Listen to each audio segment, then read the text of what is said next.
5 pound का हथौड़ा हवा में उठा और एक कार के सामने वाले शीशे पर दे मारा गया। शीशे की किरचियां जमीन पर बिखर गईं और सफेद रंग की कॉन्टेसा कार ने जोरदार ब्रेक लगाई और थोड़ा आगे जाकर रुक गई। वेस्ट बैंड्रा में मुंबई क्वीन के नाम से मशहूर हैरी क्रॉस रोड के पुरसुकून माहौल में उस वक्त हलचल मच गई जब स्याह लिबास में मलबूस मुसल्ला अफराद ने फायर खोल दिया। एक शख्स आगे बढ़ा और गाड़ी के टूटे हुए शीशे को हाथ से नीचे गिरा दिया। गाड़ी में बैठे तमाम अफराद साफ नजर आ रहे थे। मुसल्ला अफराद ने पिछली सीट पर बैठे काले सूट में मलबूस शख्स पर अपनी बंदूकें तान ली। उसके बाद उनकी बंदूकों ने बारूद उगलना शुरू कर दिया और आनन फानन वो मंजर से गायब हो गए। इस पूरे वाक़े में 1 मिनट से भी कम वक्त लगा होगा। ये तमाशा भरे बाजार में हुआ था। इर्द गिर्द की इमारतों के रिहायशी अपने बरामदों से गर्दनें निकाल कर हैरत और खौफ के आलम में माहौल का जायजा ले रहे थे। कातिल अपने पीछे हथौड़ा, खून की प्यासी गोलियां और मकतूल को छोड़ गए थे। मकतूल एयरलाइन के बिजनेस का मारूफ नाम तकीउद्दीन वाहिद था, जो कि ईस्ट वेस्ट एयरलाइन का मालिक था। तकी का ताल्लुक कोचिन केरला के एक गरीब घराने से था। अव्वलन उसने बम्बई के इलाके दादर में एक ट्रेवल एजेंसी को बड़े कामयाब अंदाज से चलाया। बाद अज़ां जब वजीर आजम नरसिम्हा राव ने मुल्क में आजाद मईशत की पॉलिसियों को फरोग देना शुरू किया तो तकी वो पहला बिजनेसमैन था जिसने फजाई सफर के कारोबार में निजी सरमायाकारी की। तकी की एयरलाइन ने इंडियन एयरलाइन का जमकर मुकाबला किया और बहुत बिजनेस हासिल किया। लेकिन आज इस हमले ने न सिर्फ इस बिजनेसमैन को खत्म कर डाला बल्कि कंपनी के उन अज़ाइम को भी खत्म कर दिया जो इस शख्स के मरहूने मिन्नत थे। तकी ने एयरलाइन के अलावा दीगर मुनाफा बख्श कारोबार में भी सरमायाकारी कर रखी थी। इतने बड़े बिजनेसमैन का कत्ल बम्बई का एक गैर मामूली वाकया था, जिसकी वजह से police commissioner RD Tyagi, joint commissioner police, crime branch RS Sharma और चंद सियासतदान फौरन ही जाए वक़ुआ पर पहुंच गए। गाड़ी के बोनट पर पड़ा खूनी हथौड़ा उनके लिए एक सवालिया निशान था। ये हथौड़ा बाद में छोटा राजन के इंतहाई अहम शूटर रोहित वर्मा की अलामत बन गया। राजन ने 2 माह के अंदर अंदर कुकरेजा के खून का बदला लेने की ठान ली थी। वो चाहता था कि मुखालिफ पार्टी जान ले कि ईंट का जवाब पत्थर से दिया जाएगा।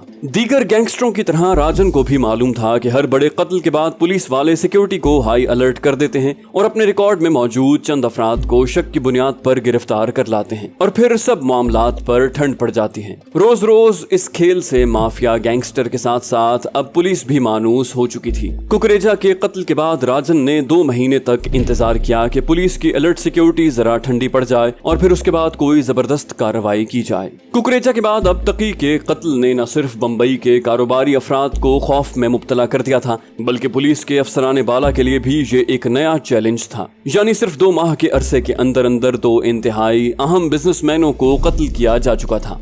बम्बई भारत की माशी शहरग है। अगर बम्बई मुतासिर हुआ तो पूरा भारत मुतासिर होता है और अगर मुतासिरीन में कारोबारी तबका हो तो ये असर दूरस होता है। जब कभी अंडरवर्ल्ड माफिया अपनी जंग मुंबई की सड़कों और गलियों में लेकर आती है, पुलिस वालों की मुसीबत आ जाती है। पुलिस वालों को हुकूमती हलकों और अवामी हलकों की जानिब से दोहरी तनकीद और हर्जा सराई का सामना करना पड़ता है। पुलिस ने अपनी सफाई कुछ इस अंदाज से पेश करने की कोशिश की कि इन वाकयात में हलाक होने वाले अफराद किसी न किसी तरह माफिया से ताल्लुक रखते थे और एक आम आदमी को इन वाकयात से खतरात लाहक नहीं है। पुलिस वालों ने अवामी गुस्से को ये कहकर ठंडा करने की कोशिशें शुरू कर दी कि ये गैंगस्टर्स की आपस की जंग है। अलबत्ता हुकूमती इंतजामिया और दीगर सियासतदानों का ये मौकफ तब्दील न हुआ कि बम्बई शहर के बासियों को अमन तहफ़्फ़ुज़ फराहम करने में बम्बई पुलिस बुरी तरह नाकाम हो चुकी है। इंतजामिया, पुलिस, सियासतदान सबके सब एक गैर यकीनी सूरत हाल से दो चार थे कि क्या पता अगले लम्हे क्या हो जाए। उन्हें तो अंदाजा भी न था कि उन्होंने अभी आने वाले हालात की सिर्फ झलक देखी है।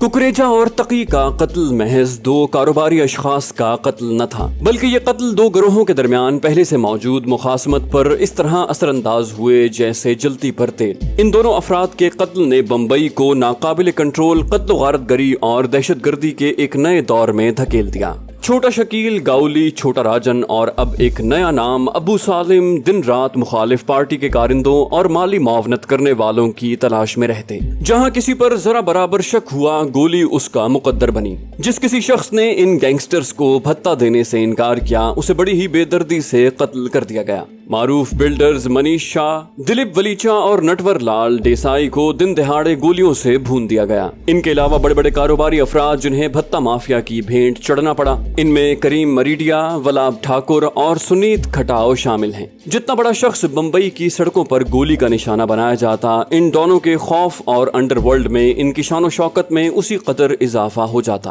ہر قتل کے بعد دیگر کاروباری افراد سہم جاتے اور ان کی تجوریاں ان بھتہ خوروں کے لیے اپنے منہ کھول دیتی۔ قتل کیے جانے والوں کی فہرست تھی کہ طویل سے طویل تر ہوتی جا رہی تھی۔ مہینے گزرے اور پھر سال، لیکن بھتہ خوروں اور انڈر ورلڈ ڈانوں کو لگام دینے کی ہمت کسی میں نظر نہیں آتی تھی۔ ہر گزرتے لمحے کے ساتھ ساتھ انڈر ورلڈ مافیا پہلے سے زیادہ خطرناک اور خوخار ہوتی جا رہی تھی۔ اس سارے ماحول میں اگر کوئی محفوظ تھا تو وہ ڈان تھے، جو اپنے محافظوں اور وفاداروں اور گینگسٹرز کی فوج کے ہمراہ عام لوگوں کی دنیا سے الگ تھلگ ایک جہان آباد کیے بیٹھے تھے۔ سالم نے بھتہ وصولی کے لیے اپنی تمام تر توجہ بالی ووڈ کی فلم انڈسٹری پر مرکوز کی ہوئی تھی۔ سبھاش گھائے اور راجیو رائے پر ناکام حملوں کے بعد اس نے ریاض صدیقی کو قتل کروا ڈالا۔ شکیل نے فلم ساز مکیش دگل کے قتل میں اپنا کمیشن بھی مانگ لیا۔ اس کا دعویٰ تھا کہ اس کی مدد کے بغیر دگل کو ٹارگٹ کرنا ممکن نہ تھا۔ سالم بذات خود بڑے سے بڑے اور مالدار سے مالدار ٹارگٹ کا چناؤ کیا کرتا تھا۔ دبئی میں 3 سال گزارنے کے بعد بالآخر سالم لمبے ہاتھ مارنے کے قابل ہو گیا تھا۔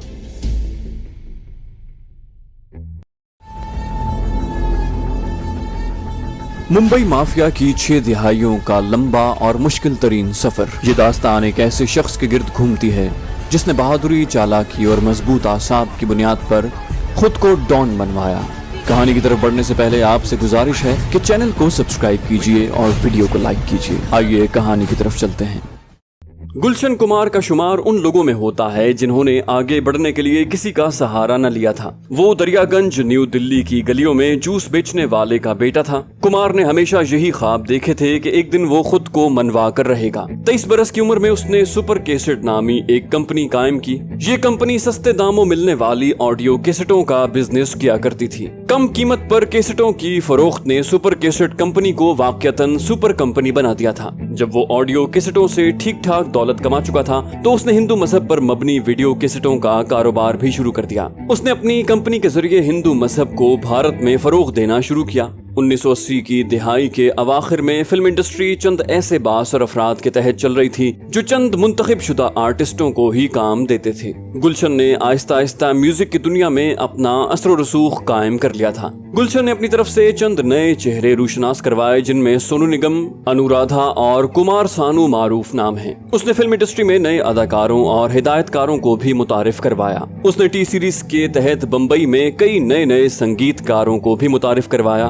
رفتہ رفتہ ٹی سیریز انٹرٹینمنٹ کی دنیا میں ایک جانا پہچانا نام بن گیا۔ اب اس کی کمپنی نہ صرف بھارت بلکہ بیرون ملک بھی مشہور ہونے لگی تھی اور گلشن کمار میوزک کی دنیا میں اب بڑے ناموں میں شمار ہونے لگا۔ کمار اپنے دھرم کا بہت پکا تھا۔ اس نے وشنو دیوی المعروف دیوی کا بھنڈارا کے مندر پر آنے والے زائرین کے لیے مفت کھانے پینے کا اہتمام کر رکھا تھا۔ اس کی دولت، شہرت اور اثر و رسوخ بتدریج بڑھتے بڑھتے آسمان کو چھونے لگا، حتیٰ کہ 1992-93 کے ریکارڈ کے مطابق وہ بھارت میں سب سے زیادہ ٹیکس ادا کرنے والا شخص بن گیا۔ 1994 اور 97 کے درمیان سالم نے بالی ووڈ کے 2 لوگوں کو نشانہ بنایا جن میں سبھاش گھائے اور راجیو رائے شامل تھے، لیکن ان دونوں کے بارے میں سالم کے منصوبے ناکام رہے اور دونوں کارروائیوں میں اس کے شوٹر گرفتار کر لیے گئے تھے۔ ان ناکام کارروائیوں کے بعد اس نے اپنی توجہ گلشن کمار کی جانب مبذول کر دی۔ سالم کمار کو کافی دھمکیاں دیتا رہا۔ بالآخر کمار نے ایک مرتبہ سالم کو صاف صاف کہہ دیا کہ وہ اسے 1 ٹکا دینے کو تیار نہیں ہے۔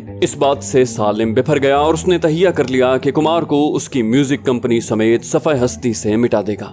5 اگست 1997 کو راجیو رائے پر حملے کے بعد انڈین ایکسپریس کے ایک رپورٹر نے سالم سے فون پر رابطہ کر کے اس سے فلم انڈسٹری کے افراد کو نشانہ بنانے کی بابت معلومات حاصل کرنا چاہی۔ اس وقت سالم نے اسے بتایا کہ سبھاش گھائی اور راجیو رائے کو مارنے کا میرا کوئی ارادہ نہ تھا، میں تو صرف انہیں ڈرانا اور دھمکانا چاہتا تھا۔ البتہ اگلے ہفتے تک انتظار کرو، میرے شوٹر ایک اہم فلمی شخصیت کو لڑکانے والے ہیں۔ اس مرتبہ میرا مقصد محض ڈرانا یا دھمکانا نہیں ہے بلکہ پوری فلم انڈسٹری کو ایک واضح پیغام دینا ہے۔ اس بات چیت کے ختم ہوتے ہی اس رپورٹر نے ٹیکسی لی اور کریفرڈ اسٹریٹ کے قریب واقع کرائم برانچ کے دفتر جا پہنچا۔ اس رپورٹر نے سالم اور اس کے مابین ہونے والی گفتگو تفصیل کے ساتھ کرائم برانچ کے چیف رنجیت شرما کو سنا دی۔ शर्मा ने इस मसले को इंतहाई संजीदगी से लिया और उसी वक्त ज़ाती तौर पर तमाम क्राइम यूनिट्स के चीफ अफसरान को मुत्तला कर दिया। इस फोन के बाद बॉलीवुड की मारूफ शख्सियात को फौरन ही सिक्योरिटी फराहम कर दी गई। Indian motion pictures producer association के सरबराह पहलाज नेहालानी को भी सिक्योरिटी फराहम कर दी गई। अलबत्ता शर्मा से ये गलती हुई कि उसने मारूफ फिल्मसाज गुलशन कुमार को सिक्योरिटी फराहम न की। बात दरअसल ये है कि महकमा पुलिस में किसी के जहन में ये बात न आई थी कि कुमार को भी टारगेट किया जा सकता है। बहुत बाद में जब सालिम को गिरफ्तार कर लिया गया तो दौरान तफ्तीश उसने बताया कि उसने गुलशन कुमार से 5 लाख रुपए माहाना की डिमांड की थी। गुलशन कुमार ने बड़े तमतराक के साथ कहा था कि दाऊद इब्राहिम गैंग को पैसे देने से बेहतर है कि मैं ये रकम माता विष्णु देवी के मंदिर पर चढ़ा दूं। सालिम को एक जानिब तो कुमार के इनकार का गुस्सा था और दूसरी जानिब जिस अंदाज से उसने इनकार किया था उसने जल्दी पर तेल का काम किया। सालिम ने कसम खाई कि विष्णु के मंदिर के सामने ही गुलशन कुमार को मारेगा। हर रोज काम पर जाने से पहले गुलशन कुमार जतेश्वर महादेव के मंदिर बमकाम अंधेरी हाजिरी के लिए जाया करता था और महादेव मंदिर पर हाजिरी के बाद वो दिन का आगाज किया करता था। रोज रोज की धमकियों से आजिज आकर गुलशन कुमार ने अपने साथ एक सिक्योरिटी गार्ड रख लिया था। अलबत्ता गुज़श्ता चंद दिनों से गार्ड बीमारी की वजह से छुट्टी ले चुका था और कुमार बगैर गार्ड के ही घूमता फिरता था। 12 अगस्त 1997 के दिन भी गुलशन कुमार अपने गार्ड के बगैर घर से निकला था। सालिम ने अपने शूटरों को हुक्म दिया कि मंदिर के सामने ही गुलशन का काम तमाम कर दें। अपनी अना की तस्कीन के लिए उसने अपने शूटरों को ये भी हुक्म दे रखा था कि जब गुलशन को गोलियां लगें और वो तड़प तड़प कर जान लेने लगे तो मोबाइल फोन पर उसे गुलशन की आवाज भी सुनाए। उस रोज भी गुलशन कुमार अपने मामूल के मुताबिक दिन का आगाज करने के लिए मंदिर हाजिरी देने गया था। वो काफी देर मंदिर में रहा और उसके बाद बाहर आया। इस दौरान राजा नामी शूटर मंदिर से कुछ दूर हटकर खड़ा गुलशन का इंतजार करता रहा। जैसे ही राजू ने गुलशन कुमार को मंदिर से बाहर आते देखा उसने कुमार पर फायरिंग कर दी। राजू एक अच्छा निशानेबाज था। उसकी गोलियां कुमार के बाजू और कमर पर जा लगी। वो जमीन पर गिर पड़ा और फव्वारे की मानिंद खून उसके जिस्म से बह निकला। जख्मी होने के बावजूद गुलशन कुमार ने हिम्मत दिखाई और छुपने की खातिर किसी जगह की ओट तलाश करने लगा। इसी असना में उसे पब्लिक बैतुल खला नजर आ गए और वो वहां जा घुसा, लेकिन कातिल ने उसका पीछा न छोड़ा और उसके पीछे वहां पहुंच गया और उस पर गोलियों की बौछार कर दी। इतनी गोलियां लगने के बावजूद गुलशन कुमार अपनी जान बचाने के लिए रेंगता रहा। उसके जिस्म से खून और जान आहिस्ता आहिस्ता निकल रहे थे। गुलशन कुमार ने करीब ही एक रिहायशी बुढ़िया के सामने हाथ जोड़े कि उसे अंदर आने दे और दरवाजा बंद कर ले। बुढ़िया ने जख्मों से चूर और खून में लथपथ कुमार को देखा तो सकते में आ गई। इस दौरान राजू ने अपना मोबाइल फोन ऑन रखा कि सालिम फोन पर सब कुछ सुनता रहे कि कुमार किस तरह तड़प तड़प कर और एक एक दरवाजे पर जिंदगी की भीख मांग कर अपनी जान दे रहा था। और बिलाखिर कातिल ने फैसला कर लिया कि अपने काम को मंतकी अंजाम तक पहुंचाए। ये सोचते ही राजा उस बुढ़िया की कुटिया में जा घुसा और अपनी पिस्तौल की तमाम गोलियां गुलशन कुमार के बदन में उतार दी। गुलशन कुमार चंद लम्हों में हलाक हो गया और कातिल उसे वहीं छोड़कर फरार हो गया। ये दास्तान अंधेरी की गलियों में दिन दिहाड़े 15 से 20 मिनट तक रकम की जाती रही और सब कुछ लोगों की कसीर तादाद के सामने होता रहा। लेकिन खौफ और दहशत का अवाम पर ये आलम था कि किसी की हिम्मत न हुई कि आगे बढ़कर इन गैंगस्टरों को रोक लेते या कम से कम फोन पर पुलिस को इत्तला कर देते। बिलाखिर एक ऐसा शख्स जो जमीन की खाक से उठकर कामयाबियों की आसमान तक पहुंचा था खत्म हो गया। जिस शख्स ने अपनी दौलत इस शहर के बासियों की मदद के लिए दिल खोल कर खर्च की थी, आज उस शख्स की मदद के लिए शहर का एक भी बासी आगे न बढ़ा और गुलशन कुमार ने बेजारो मददगार बंबई शहर की गलियों में जान दे दी। जाने से पहले इस वीडियो को लाइक कर दीजिए। इंशाल्लाह आपसे अगली किस्त में मुलाकात होगी। तब तक अपना और अपने इस चैनल का ख्याल रखिएगा। अल्लाह हाफिज।